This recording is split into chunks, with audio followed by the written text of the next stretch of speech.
YouTube people, today we are gathered together to mourn the loss of PWCC.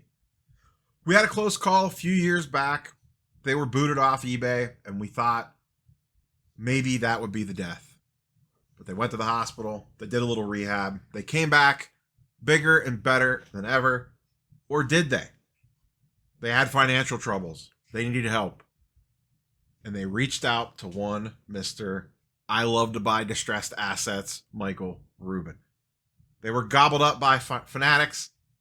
And now, finally, as we sit here recording on June 11th, you all watching on June 12th, Fanatics has laid to rest PWCC. That's right. If you haven't seen the news yet, PWCC is going away. As was teased a couple of months ago by Rubin at Sloan, they were going to have a new marketplace for us, and we all knew that it was going to be the carcass of PWCC reinvigorated with a Fanatics-like sheen over top of it. Now, we don't know what any of this stuff's going to look like yet. And really, the part that's getting the news here is they're partnering with Sotheby's for high-end stuff. That affects probably 0.001% of people watching this channel. They're talking about using Sotheby's for over $100,000 cards. I don't know about you all. Hey, if you're bidding on that sort of stuff, more power to you. Go, great that you set yourself up to be in that financial situation. I don't feel like most people watching this video are bidding on $100,000 cards. Maybe I'm wrong. Maybe I am wrong. But that's kind of the tip of the iceberg with this news coming out today, was the partnership with Sotheby's. What we actually care about on this little PWCC release is these bottom couple paragraphs, the kind of throwaway stuff. They talk about a reimagined buy it now fixed price marketplace. I cannot talk today. In addition to continuing weekly and premier auctions. Here's another interesting little note. Planned updates include peer-to-peer trading. That's interesting to me. And AI-powered concierge services, card scanning, identification, and digital collectibles. I could care less about digital collectibles. I am meh on card scanning. I am no idea what that means. AI-powered services. I have no idea what they're going to get at with that. If the card scanning is good and their pricing comps are good, if they're building that stuff in, I don't know if they are or not. Maybe I'll use it. 9 times out of 10, my default is alt. My backups are 130 point and market movers, or in sometimes all 3 of them, just depending on what I am looking at. But we are getting the one-stop shopping experience where this will be their marketplace. I assume at some point in time, this will tie into Fanatics Live. Now, I don't think that we're going to be there at launch. Probably a ways to go on that one. But I have to imagine what they would like you to do is hit a card in a break, immediately have it go to your Fanatics Collectibles vault, and then if you want to grade it from there, you can. Your breaker would just send it straight to the vault for you. It would be on platform. You can then choose to grade it. More about that in a minute. And then do whatever you want with it from there. Trade it, probably for a small percentage, or sell it, also probably for a small percentage.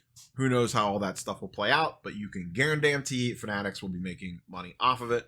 More power to them. This is their end goal, to get this stuff in their ecosystem and keep it there. Now, I do not currently really use PWCC. I do glance over there. I do look at cards. I do have some searches that I run every week, but 9 times out of 10, there just isn't a lot that I'm looking for on there. I have bought cards on PWCC. I actually have a card stored in a PWCC vault, but I buy maybe 2 or 3 cards a year off PWCC. I do not have a ton on there. Now, would this new shenanigans change my viewpoint on that? It depends. It depends. What does trading look like? Are there fees associated with it? What are the fees for sending a card in? What are the fees for pulling a card out? What are the fees for storing a card? What are the fees for selling a card, buying a card? Those are all the details that we need to see play out. Is it exactly the same as PWCC now? or do things get switched over? Who do they work with on the grading side? Right now, I believe PWCC currently works with SGC, Beckett, and CGC. They do not work with PSA currently. So that's going to be a big hole in their portfolio. Now, that could change. It says, I forget where it says, grading partners it might have been in the Collect Media article. There's been a few different pieces floating around on this. But in one of them, it basically said they would have grading partners, which PWCC already has. They did not mention which ones that would be, or which ones would be part of that. So maybe there's new announcements coming there. Maybe everyone's carrying over. Maybe they're making everyone to renegotiate. It's Fanatics. They can pretty much do whatever they damn please. But that will be telling. I mean, it's already kind of telling that they are partnering with grading companies and not building their own. There's been tons of speculation on they wanted to make a play for SGC, and that got shut down when collectors bought them. That was a large part of that maneuver, was to block Fanatics from getting their own grading company. So it doesn't sound like it will be exclusive. It sounds like there will be multiple options. The key question is will PSA be involved with that? If they are, one, that's a coup for collectors. And I don't mean us. I mean Collectors Universe. To be able to basically be Switzerland, where they grade the cards and they have the partnership with eBay that you could send them that way, or you could send them to Fanatics. And that's basically where we're at right now. The war that is brewing is Fanatics in one corner with the licenses and now the marketplace and the live selling platform against eBay and their little myriad of partners. They have ComC, TCG Player, PSA now. And like I said, PSA probably trying to skirt somewhere in the middle there, because I am sure they would also love to be on the new Fanatics Marketplace as an option to grade at.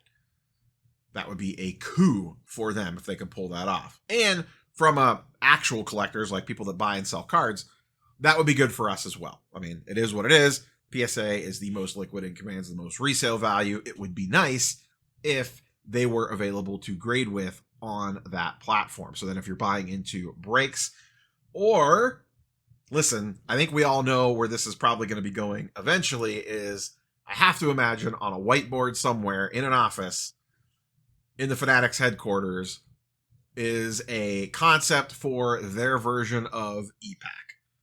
Which is what Upper Deck does. It is not, well, some of it's digital trading cards, but most of it is you go on their website, you purchase a box, you open the box.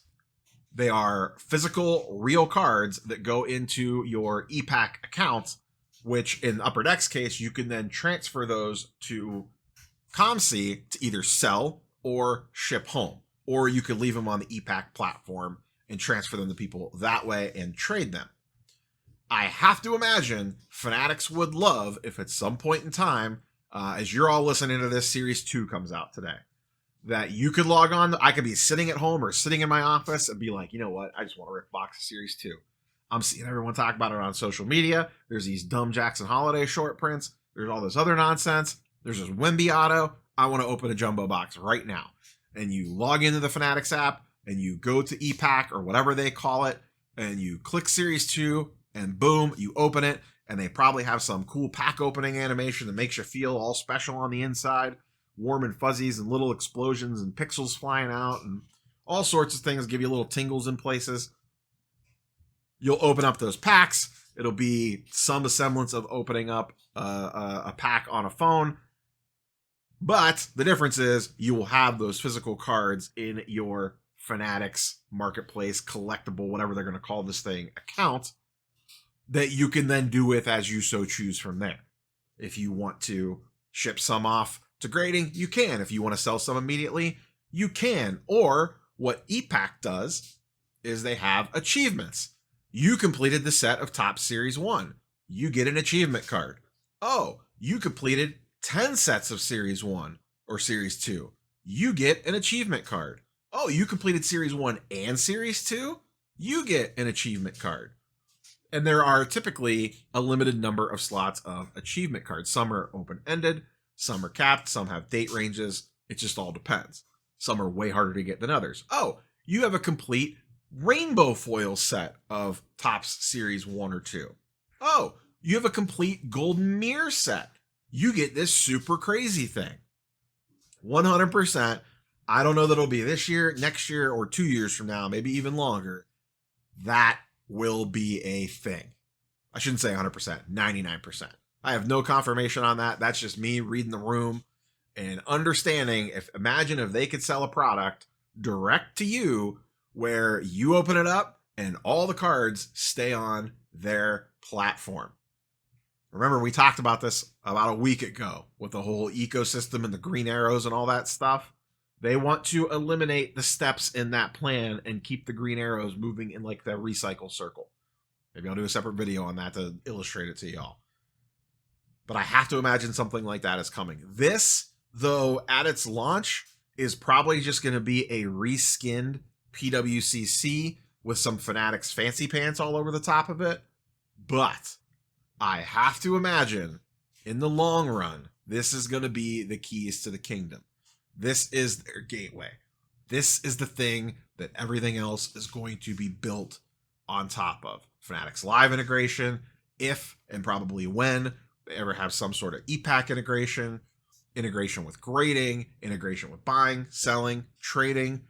Be curious to see how they do the trading. You know, would it be a percentage fee based off values of the card?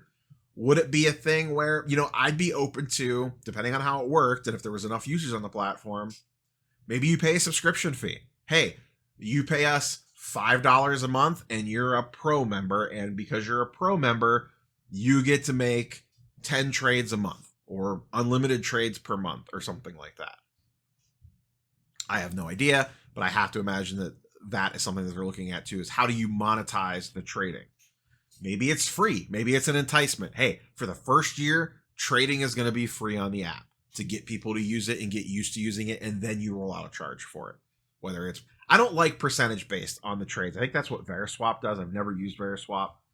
I would rather either pay a flat subscription fee or something along those lines versus a per trade transaction. Ideally, it would be free. I don't think it will be. They want to make money back. But it would be nice if it was no charge to trade. But especially on something like this, where they're just literally transferring the card from one account to another without even potentially doing anything else. But I'm having a sneaking suspicion they're going to want to monetize that. But like I said, make it a subscription-based product. I'll subscribe to $5 a month or whatever that would be for a year on a slight discount, and give me some other features built in besides trading.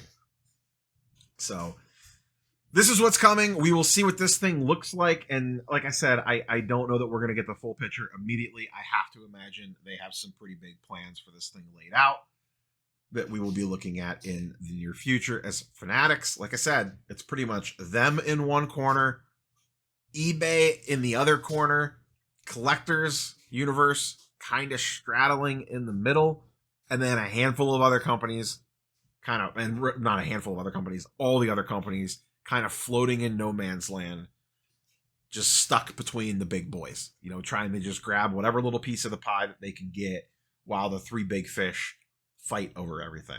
Like I said, if PSA ends up partnering with Fanatics, they're almost kind of like the Switzerland of all this, where you have Fanatics on one side and eBay on the other, because this is 100% a direct competitor to eBay. And maybe PSA knew they were already out on this and didn't have a chance at it, and that was part of the reason that they went after the eBay deal. Who knows?